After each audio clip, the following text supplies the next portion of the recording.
तो चलिए आगे बढ़ जाएंगे। आपको ये भी बताने की कोशिश करेंगे कि बजट सेशन के इफ्तिताई इजलास के बाद साबिक वज़ीर आला और जम्मू कश्मीर PDP की सदर महबूबा मुफ्ती ने भी उमर सरकार को निशाना बनाया है। आपको ये जानकारी देंगे कि महबूबा मुफ्ती ने एक बड़ा बयान दिया है जिसमें उमर सरकार का अवामी मसाइल हल करने में बेबस है, ये उन्होंने कहा है। साथ ही उन्होंने नेशनल कॉन्फ्रेंस की पिछली कारकर्दगी पर भी कई सवालात खड़े किए हैं। दफ़ा 370 पर खामोशी काबिल जुर्म, ये महबूबा मुफ्ती ने कहा, और ये कई मसाइल जो प्रेस कॉन्फ्रेंस में उन्होंने कहे हैं। जम्मू कश्मीर की साबिक वज़ीर आला और PDP सदर महबूबा मुफ्ती ने उमर अब्दुल्ला सरकार को बजट सेशन की इफ्तिताही तकरीर पर निशाना बनाया। उन्होंने कहा कि जम्मू कश्मीर में 1947 से लेकर अब तक सबसे ज़्यादा दौर NC का जम्मू कश्मीर में रहा है, यानी इनकी हुकूमत यहाँ पे रही है, जबकि PDP का बहुत कम अरसा रहा। लेकिन उसके बावजूद भी बार बार PDP के 6 सालों को ही निशाना बनाया जाता है। उन्होंने कहा कि उमर अब्दुल्ला सरकार लोगों के मसाइल हल करने में पूरी तरह नाकाम साबित हुई है। हमेशा की तरह अब भी NC सरकार बेबस और लाचार ही नजर आ रही है। लोगों ने जिस मकसद से उन्हें चुना था, जिन उमंगों जिन उम्मीदों से इनकी सरकार को वोट दिया था, आज लोगों के मफाद उनके अव्वलीन तरजीह नहीं दिख रही है।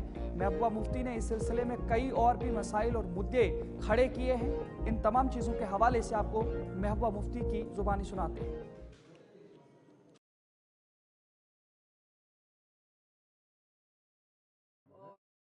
उम्मीद ये की जाती थी कि लेफ्टिनेंट गवर्नर साहब का जो खुतबा होगा वो जम्मू कश्मीर की मुश्किलात, मामलात और जम्मू कश्मीर के लोगों की जो ख्वाहिशात है, एस्पिरेशन है, उनकी अक्कासी करेगा। और उसके साथ साथ जो सरकार बनी है अभी हाल ही में यहाँ 3-4 महीने पहले, उन्होंने जो अपने मैनिफेस्टो में लोगों के साथ वादे किए हैं और उसके साथ साथ जो उनका एक नक्शा होगा, उनकी जहन में विजन होगा कि हमने आने वाले 5 साल में जम्मू कश्मीर को इस मुसीबत से किस तरह निकालना है, उसके बारे में कोई डायरेक्शन की बात होगी। पर अगर आपने भी सुना होगा, मैंने भी सुना, जब 2019 में 5 अगस्त को हमारे जो होम मिनिस्टर हैं अमित शाह जी, उन्होंने जो 370 को 35 से 2 इलीगली अनकॉन्स्टिट्यूशनली खत्म करके पार्लियामेंट में जो तकरीर की थी,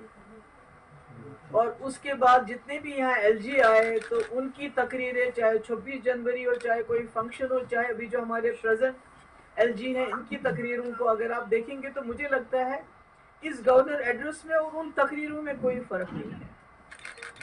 पहले डे 1 जिस दिन ये जम्मू कश्मीर के साथ ये मामला किया गया, उसको मैं कांड कहती हूँ, डाका डाला गया, उसी दिन से होम मिनिस्टर साहब ने उस वक्त floor of the house statehood की बात की। और उसके बाद जितने भी LG आए, जितने भी बाहर से जो भी हमारे मिनिस्टर्स आते हैं, कोई आते हैं, तो वो उसी बात को दोहराते हैं कि कोई स्टेटहुड मिलेगा। पर मेरा ये मानना है जम्मू कश्मीर के लोगों के जो मामलात हैं, जो मुश्किलात हैं, वो स्टेटहुड तक महदूद नहीं है। और अनफॉर्चुनेटली ऐसा लगता है कि जो BJP का जो एजेंडा है, जो उनकी पॉलिसी है जम्मू कश्मीर को लेके, कहीं ना कहीं ये जो अभी इतनी बड़ी अक्सरियत से लोगों ने जिस सरकार को चुना है, उसका एक्सटेंशन बन गई है। जो अभी तक हम कहते थे, चिल्लाते थे ये इलीगल है, अनकॉन्स्टिट्यूशनल है, कहीं ना कहीं नेशनल कॉन्फ्रेंस के लोग उन हरकत को जो BJP ने इन सालों की, उनको जायज करार देने की उसमें दौड़ में लगे हुए हैं। आज लगता है बदकिस्मती से कहीं ना कहीं नेशनल कॉन्फ्रेंस उस कम कर गए हैं, और वो कहीं ना कहीं जो BJP पिछले 2019 से एक नैरेटिव चला रही है। देखिए, एक लेजिस्लेटर कैसे जुर्रत करता है, वो डिक्टेट करता है स्पीकर साहब को कि आप जी एंटी नेशनल और कोई ऐसा जो है रेजोल्यूशन या उसको accept, it is the job of the speaker. Who is the BJP MLA to dictate it? मगर स्पीकर साहब खामोशी से सुनते रहे, मुस्कुराते रहे और सर हिलाते रहे, ये ठीक है। तो कहीं ना कहीं मुझे लगता है जिस उम्मीद से लोगों ने वोट डाले थे, 70% लोगों ने वोट डाले और एक जमात को यहाँ वोट डाले, जम्मू में BJP को मिला, यहाँ ओवरऑल NC को मिला।